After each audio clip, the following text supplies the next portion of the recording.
Muito bom dia, queridas irmãs, queridos irmãos em Jesus. É uma alegria imensa nós estarmos reunidos novamente, em nome do Mestre, que sempre nos acolhe, sempre nos dá a atenção que nós necessitamos quando passamos por alguns momentos mais difíceis, mas também nos momentos alegres. Está sempre conosco. E ao cumprimentá-los, queremos, em nome da equipe Lar Espírita União, da Associação de Assistência e Promoção Social Espírita Arimiles, desejar uma ótima estada entre nós, que possamos nessa manhã buscar no nosso íntimo, no fundo de nossas almas, aquilo que nós mais precisamos. Aquela conexão com o plano maior, com o plano divino, com Deus, Criador de todos nós, mantenedor da vida, com o Cristo Jesus, esse mensageiro de Deus, que é a referência para todos nós, e com os Espíritos benfeitores que dão continuidade ao trabalho do Cristo. E nesta casa santa, nesta casa de Jesus, como falou a música que escutamos há pouco, o Espírito Dr. Bezerra de Menezes, com a sua equipe, com a sua legião de obreiros do bem. E sem contar que cada um de nós temos o nosso guia espiritual, o anjo da guarda, como muitos chamam, e que esses irmãos estejam conosco nesse instante, e estão de fato, e que nós estejamos com eles. Estejamos abertos para recebermos essas bênçãos. Bênçãos que desejamos a todos que estão conosco aqui, nesse espaço físico, mas também aos irmãos que estão nos acompanhando nos seus lares, através da internet, que recebam também bênçãos imensas do Mestre amado Jesus, e que tenhamos a alegria de viver cada dia com intensidade, com muita fé, acreditando em dias melhores, que de fato virão. Pois repetimos o que o nosso querido Chico Xavier já disse, e temos falado reiteradas vezes. Tudo passa. Estamos em um mau momento, este passará.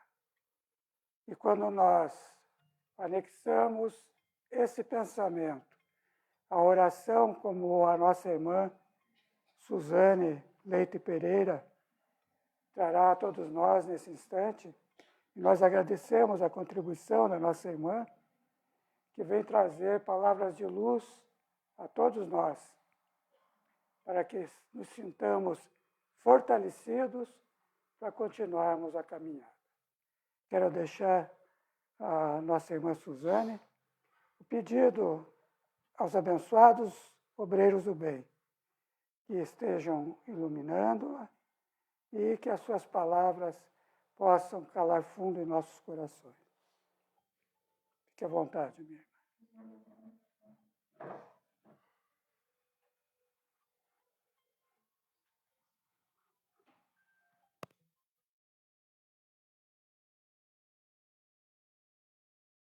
Bom dia a cada um dos senhores que estão aqui, amigos do Lar Espírita, encarnados e desencarnados.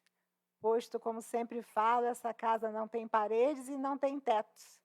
Então, os irmãos espirituais também venham ouvir as nossas falas e, se for possível para eles, torná-los melhores, assim como a gente sai daqui melhor do que chegou.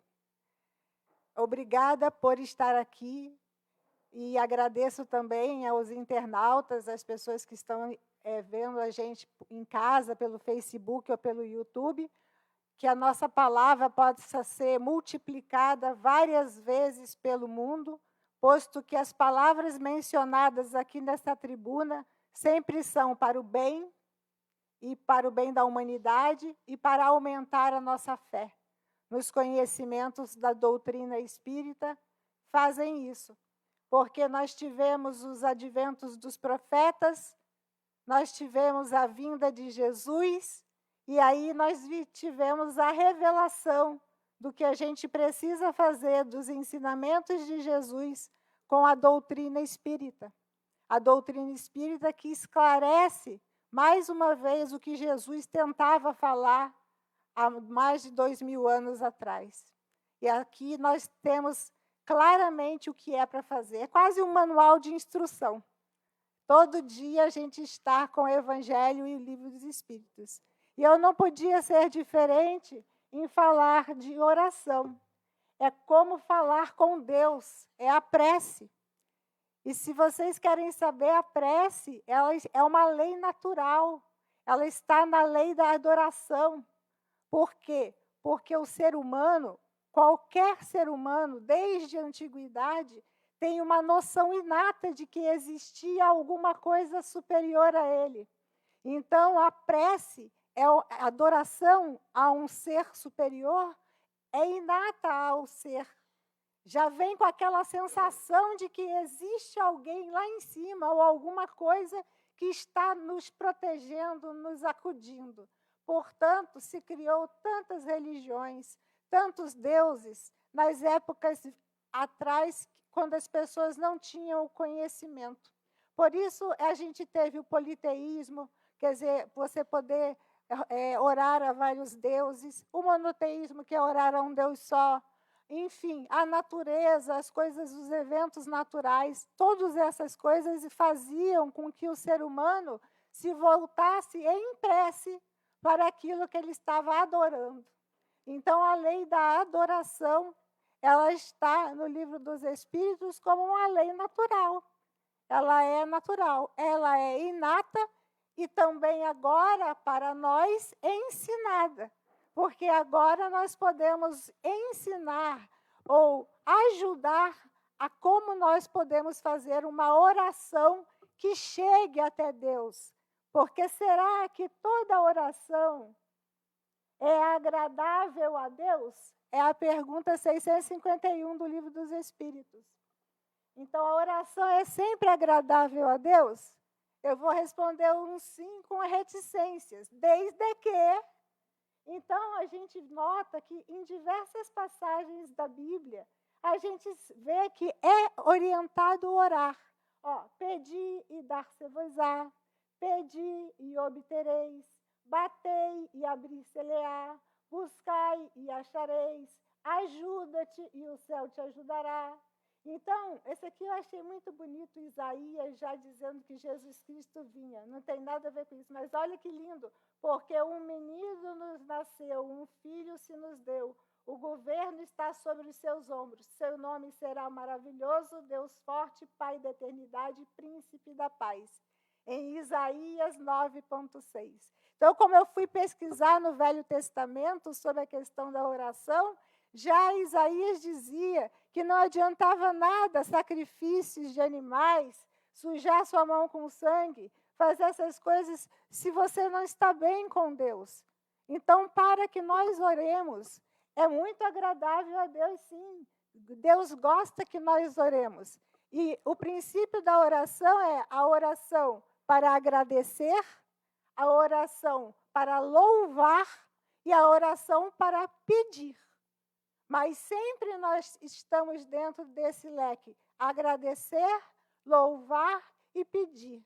E aí a gente vai mostrar como que isso vai ter uma eficácia na nossa vida. É como se isso fizesse parte da nossa vida. E aí a gente diz que está em estado de graça para orar. Por quê? Porque a nossa mente, o nosso coração, ele vai estar preparado para entrar em conexão com Deus rapidamente, se nós estamos bem com todo mundo, se a gente está vibrando corretamente, se a gente não está falando nenhuma palavra chula, se a gente está conseguindo não falar mal de ninguém, se a gente consegue, porque às vezes nós temos tempo para orar, e eu vou ensinar como aqui junto comigo, que estou aprendendo a orar. Às vezes a gente precisa de uma oração de socorro. E aí a gente diz, socorro, meu Jesus Cristo. Será que ele vai atender quando eu digo socorro, Jesus? Ele vai atender desde que você sempre estivesse dentro dessa faixa vibratória. Porque ele conhece você intimamente. Você rezou, você orou o tempo todo, você meditou sobre Jesus, você o tem no seu coração, o tem na sua consciência, o tem no seu espírito, no seu perispírito, impregnada a energia dos bons espíritos. E assim que você pede um socorro, rapidamente esse socorro vem. Por que tem gente que diz assim, reza para mim que você tem mais fé que eu, e Jesus vai atender você? Porque essa pessoa não está habituada a falar com Deus. Deus deve fazer parte do nosso dia a dia. Jesus deve fazer parte do nosso dia a dia. A gente pode até deixar uma cadeirinha do lado para ele sentar quando a gente almoça. Jesus tem que fazer parte do nosso coração, do nosso pedido. Jesus é tudo. Jesus é o caminho, a verdade e a vida. Então, a pergunta 658, ela diz sim, a prece é sempre agradável a Deus, desde que ela seja feita com diz assim, o coração. Desde que ela seja feita profundamente da sua alma, do seu espírito e com entendimento de que o que Deus vai dar para nós talvez não seja exatamente aquilo que estamos pedindo. Ele vai dar para nós resignação, força, fé, para passarmos por dificuldades. Mas, às vezes, ele não faz uma coisa, a cura. Ele pode, porque Deus pode o que Ele quiser. Mas, normalmente, para que nós possamos passar as nossas provas aprendendo com o sofrimento, e é para isso que existem as provas, para a gente aprender com o sofrimento e ir passando, Deus ajuda a gente a passar pelo sofrimento através da nossa oração, que é repleta de fé. Então, a prece é sempre agradável a Deus? Então, vamos lá. A prece deve vir do coração, que é a consciência. A gente diz coração, né? Mas não é coração, é lá do íntimo da nossa alma, lá da nossa consciência. Aquela consciência que a gente tem, eu chamo de navio negreiro. Tem coisa que a gente não quer contar nem para a gente mesmo. É esse navio negreiro, lá no fundo, que você tem que pegar aquela coisa e dizer, Jesus, me perdoa de eu ter esquecido essa coisa lá no fundo, que não é tão boa assim. Afinal, a gente é perfeito e humilde, né? Então, a gente tem que ir lá nesse navio negreiro e tirar essa coisa ruim. Por quê? Porque nós precisamos limpar o nosso pensamento para ficar mais fácil de falar com o Mestre, com os Espíritos, de falar com Deus Pai, para que seja agradável a prece a Deus. Ela deve ser sincera. Ela deve ser sincera. Não adianta, Deus conhece o coração da gente. Ele sabe quando tem alguma pendência ali e a gente não quer contar. Eu acabei de roubar aqui um copinho. Aí eu vou lá pedir a Deus que me dê um negocinho e eu sei que eu roubei o copinho. Aí fica aqui, roubou o copinho, roubou o copinho, roubou o copinho. Mas não é capaz de dizer para Jesus, eu roubei o copinho, me perdoa, eu nunca mais vou roubar o copinho da casa espírita. Se é de verdade, você fica livre disso. Não carrega culpa alguma. Sua prece melhora, porque ela é sincera. Deus vai receber essa prece com sinceridade. A prece deve ter a sua preparação. Como que está o nosso pensamento para iniciarmos a prece? Né? Não adianta eu estar aqui, aí Pai nosso que está no céu, santificado, falou um monte de coisa, mas não para Jesus, não para o meu espírito. Se for para a irmã Rosa, ela briga logo comigo. É 2 minutos. Mas, enfim, nós temos que estar preparados. Agora, se a gente tiver um momento em casa, de manhã, de tarde, de noite, que vocês possam fazer a prece de vocês e a minha prece, nossa, nós mudaremos a nossa vida. Porque a gente vai estar com a cabeça preparada para a prece.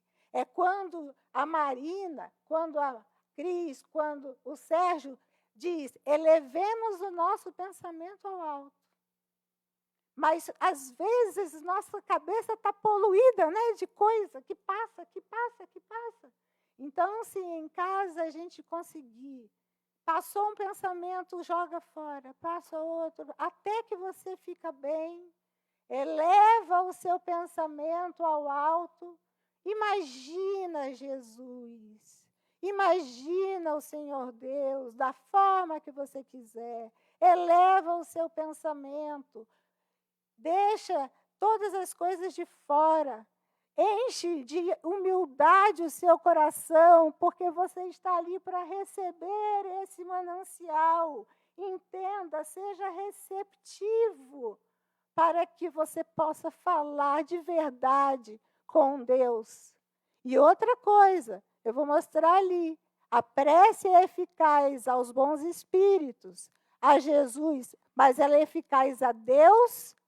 Aí ela se torna eficaz aos que trabalham por Deus. Primeiro a gente tem que agradar o Pai nosso. E aí ele permite que os aparelhos dele, que os espíritos dele, que os espíritos puros possam agir em nosso favor, ou da forma que merecemos. E já estamos craques em perdoar algum irmão na caminhada. A gente tem que rezar para orar, a gente tem que fazer o quê? O que diz o Evangelho? Vai ver lá se você não perdoou o irmão, vai, perdoa, depois você vem pedir. Por isso que eu coloquei aqui, que está todo mundo craque perdoando o irmão, à torta e à direita aí, né? Todo mundo que fecha o olho, aí tem um primo que me enche o saco, aí tem a minha mãe, meu Deus. É como eu digo, eu tento ser espírita até as 10 horas da manhã. Porque eu leio lá o Homem de Bem. Eu não posso ler o Homem de Bem que eu entro em pânico. Aí o Homem de Bem termina de ler e diz assim, essas são algumas das qualidades do homem de bem. Algumas. Eu digo, meu Deus, eu não consigo nenhuma. Tá legal, vou começar com essa, não fala alto. Aí eu vou falando baixo até umas 9h30 da manhã. Aí quando chega 10 horas, sai daí, menino! Não sei o que, pronto. E daí eu só sou espírita até 10 horas da manhã, que eu garanto. Depois das 10 já é complicado. Por isso que eu digo, eternamente eu tento ser um espírita, mas é um problema sério, encarnatório mesmo. Então, a gente tem que estar, sabedora de que nós vamos ter que perdoar para a gente fazer uma boa oração. Tá? Lá dentro do seu coração. Se você não consegue ir lá perdoar, falar com o seu irmão, mas já deixa perdoado dentro de você. A sua consciência sabe quando você perdoa, que está tudo bem. Você não precisa ir lá abraçar, beijar, morar com a pessoa, não. É só você não desejar mal para aquela pessoa. É só você fazer orações que ela siga em frente, que esteja tudo bem. Você está apto a fazer a sua oração e ser atendida. E o que precisa que Deus mais gosta? Da fé. Eu jamais posso orar sem fé, porque eu já não enxergo Deus. Quer dizer, eu não posso dizer que não enxergo o Espírito, que é mentira minha. Mas assim, eu já não enxergo um monte de coisa, né? É invisível, mundo invisível. Ainda vou rezar sem fé? Eu tenho que ter fé naquilo que eu rezo. Para quem que eu estou rezando? É para Maria Santíssima, nossa mãe, o Espírito puro de Maria? Nós estamos orando a Jesus? Nós estamos orando a Deus direto? Não tem problema, mas nós temos fé que Ele pode resolver o seu problema. Nós podemos orar sem fé? Qual é o significado de uma oração sem fé? Nós não vamos acreditar que aquilo que nós estamos pedindo vai acontecer conosco. Nós temos que acreditar perfeitamente. Não que a gente vai ganhar na loteria sem jogar, que é o meu caso. Eu pedi para Deus ganhar na loteria, eu vou ficar sem ganhar, porque eu não jogo. Mas eu tenho fé em Deus que eu vou ganhar na loteria. A fé não me falta, falta o jogo. Então, gente, aí nós vamos o que Jesus disse: se tiveres fé do tamanho de um grão de mostarda, dize a uma montanha, mova-se daqui para ali, e ela se moverá. Jesus. Quando orarmos ao nosso Deus, já devemos agradecer, pois todas as nossas preces foram atendidas. Quando a gente ora com fé, a gente já ora agradecendo, porque a gente sabe que Deus vai movimentar alguma coisa. Pode não ser aquilo exatamente que você pediu, porque você não compreende os desígnios de Deus e não compreende a extensão de suas provas e por que você está ali passando por aquilo por causa do esquecimento da reencarnação. Mas Deus vai operar de alguma forma Ele vai agir tão só em alguma pessoa por conta da fé. A fé é muito importante. E ontem, vendo na internet, para saber mesmo o tamanho do grão de mostarda, aí eu vi bem pequenininho, e aí a planta que dá o grão de mostarda chega a dar 1,5 m, 1,2 m, 1,20 m, a planta que eu vi de mostarda. Veja, Jesus não quer nem a planta inteira. Jesus só quer a semente do tamanho de um grão de mostarda para que você tenha fé e possa conseguir tudo aquilo que você deseja dentro do seu merecimento.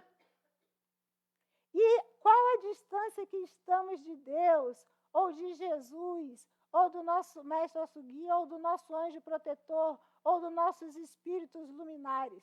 A distância de uma oração. Ele não está lá na galáxia. E aí você tem que mandar pela estação espacial sua fé. Já pensou que tivesse que mandar carta para a estação espacial, que ia mandar para Marte, para Júpiter, não sei para onde? Aí Deus está só lá longe. Não, Deus não está lá longe. Deus está aqui. Deus é onipotente, onipresente, onisciente. Deus está conosco. A melhor coisa que a gente pode ouvir de alguém é: Deus te abençoe. Se ele está dizendo que Deus te abençoe, é porque Deus está com ele. Que Deus esteja com você. Que Deus esteja com todos nós, dentro de todos nós, melhorando o perispírito de cada um de nós, para que sejamos uma pessoa melhor. Após a prece, quando possível, é aquilo que eu falei em casa, se vocês puderem. É muito interessante meditar. É ficar sentadinho, de preferência, com a coluna ereta, e esvaziar toda a mente. Vem um pensamento, põe numa bolha e manda embora. Vem outro pensamento, põe numa bolha e manda embora. Daqui a pouco, a mente começa a serenar.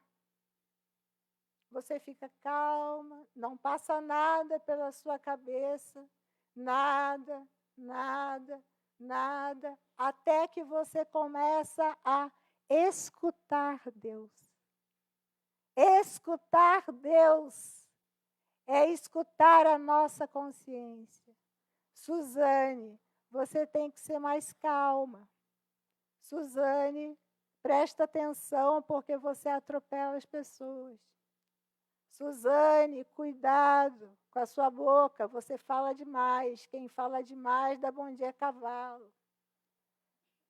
Suzane, e assim você vai tendo respostas da sua consciência elevada, pois após a prece você está elevada, sua aura está aumentada, seu perispírito emancipado, aumentado de tamanho, cheio de espíritos benéficos em volta, e você recebe as intuições de como você vai proceder. Terminando essa parte, você levemente vai voltando ao normal, para que a gente possa melhorar. Quanto tempo nós devemos meditar? Se você entrar nesse estado de tranquilidade, você pode meditar de 15 minutos a 20 minutos, que você já começa a ter respostas do seu nível de consciência maior. É um tempo valioso para ouvir o que Deus tem para falar a respeito de nós. E uma visão científica da oração, né? Não podia deixar, né? Dar meu recadinho, né? Já existem trabalhos que mostram que pacientes com a mesma doença e que oram têm melhor prognóstico do que aqueles que não exercitam a sua fé. Já tem isso. A oração ativa a glândula pineal, o terceiro olho. Aqui nós temos essa glândula. E estimula a produção de hormônios que causam bem-estar, a ocitocina, a serotonina, a melatonina. Então, ativa, porque eu elevo meu pensamento e o sangue vem para o encéfalo e essa glândula é ativada. A oração aumenta a chance de cura nos mais diversos tipos de câncer. A oração faz o que se chama neuroplastia, ou seja, a modulação cerebral para a juventude e para as doenças crônicas. Então, orar, além de tudo, faz bem. Orar faz bem. Orar é uma coisa boa para o nosso corpo, tá certo? E aí, eu os conclamo, então, a orar e meditar. E me deixa agora eu vou dar uma de viúva do Célio, eu vou contar uma historinha. Eu estava internada no Vita Batel, eu estava amarelinha, igual aquela coisinha ali. Essa cor aqui. E daí o meu médico, muito bom, disse que eu estava melhorando da colangite, ou seja, os cálculos obstruíram ali o canal da minha vesícula e eu fiquei assim. E daí ele ia operar e tal, mas eu orando, porque eu não queria operar pelo risco cirúrgico. Eu estava com 40 quilos. E daí os cálculos passaram tranquilamente, sem necessidade de cirurgia. Mas, com 7 dias, ele ia tirar minha vesícula. E eu continuava com 40 quilos. Mal eu comia, só fruta. E a minha filha lá, a Marcele, estava comigo, a minha filha mais velha. E eu preocupada na terça-feira, porque eu não tinha condições clínicas de cirurgia. Como médica e como paciente, eu olhava para mim e eu via, se eu botar eu na mesa cirúrgica, eu vou para o pau, né? Não vai ter jeito. Vou desencarnar mesmo. Vou para o vinagre, certamente. Vai dar uma... E aí eu peguei e comecei e disse, Marcele, não fale comigo na próxima meia hora. Daí eu comecei a elevar o meu pensamento e tal, consegui pedir a Deus que avaliasse, olha o pedido, avaliasse, por favor, porque o meu médico é muito afoito, ele é muito bom, mas ele adora cortar uma pessoa. E aí que eu dizia, avaliasse e intuísse esse meu médico sobre o meu estado clínico, porque na minha percepção não ia dar certo a cirurgia do dia seguinte, não. E aí eu orei com muita fé e disse, por favor, o senhor conhece o meu conhecimento também, movimenta a cabeça do doutor Imad, porque ele, com os anjos que fossem atuar nele, para que ele tomasse uma decisão melhor. Então, depende da atuação de várias coisas, de meu merecimento, de ser assim, de poder ser assado. A prova continua, você continua doente ali, mas depende como é a prova, você consegue. E aí eu falei para a Marcele, depois que eu terminei de orar, até às 7h da noite, o doutor Imádio vai entrar por essa porta e vai dizer: Suzane, eu não vou lhe operar porque você não tem condições cirúrgicas. Ou ele vai telefonar e vai falar: Suzane, eu não vou te operar amanhã porque você não tem condições cirúrgicas. Às 7h da noite, Marcele. Isso era umas 3h. Aí a Marcele tentando me mudar o assunto, né? Daí eu disse: posso falar uma coisa? Deixa eu fantasiar. Olha ele entrando ali dizendo: Suzane, eu não vou te operar amanhã porque você não tem condições cirúrgicas. Aí conversava com ela, dava 1h. Posso falar de novo?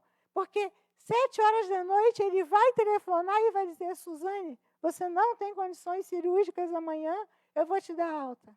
E assim eu fui enchendo o saco da Marcele a tarde inteira.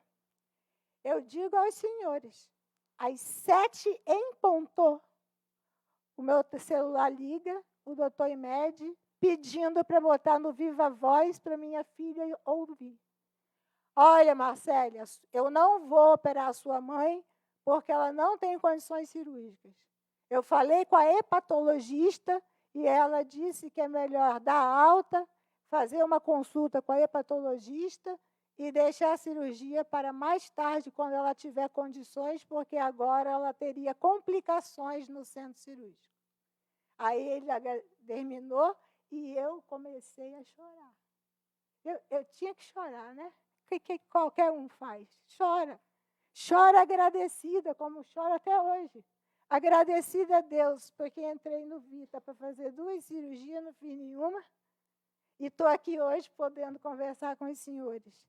E eu acredito muito no poder daquela oração, que pôde mudar até ele pedir orientação ao hepatologista para não mexer comigo e não complicar mais a minha prova. E aí eu posso agora trabalhar como médica, trabalhar no lar espírita, ter a possibilidade de falar com vocês, que é um prazer maravilhoso que a vida me deu de novo. Mais uma vez, eu tenho a oportunidade que Deus está me dando. Não posso falhar com Deus, porque senão eu vou levar outros, né? Eu não vou semear mais nada, que eu já estou com medo da colheita. Então, fiquem todos com Deus, rezem bastante, aprendam a orar, tenham paciência para orar, reservem um horário para orar, assim como a gente tem um horário correndinho para comer. Acorda meia hora mais cedo. Eu tenho orado 5h30 da manhã, eu já acostumei. Que daí é antes de tudo. Você medita, ora, aí vai tomar café, se arrumar e vai fazer o que tem que fazer. Jesus orava o tempo todo, mas ele adorava orar antes do nascer do sol. E olha que ele orava ao pai dele, né? De cara a cara com o goleiro, né? Tá certo? Muito obrigada a todos pela paciência. Tenham todos um bom domingo, uma boa semana, com muita oração, muito elevamento de pensamento a Deus, a Jesus, nosso mestre, nosso amigo. Muito obrigada.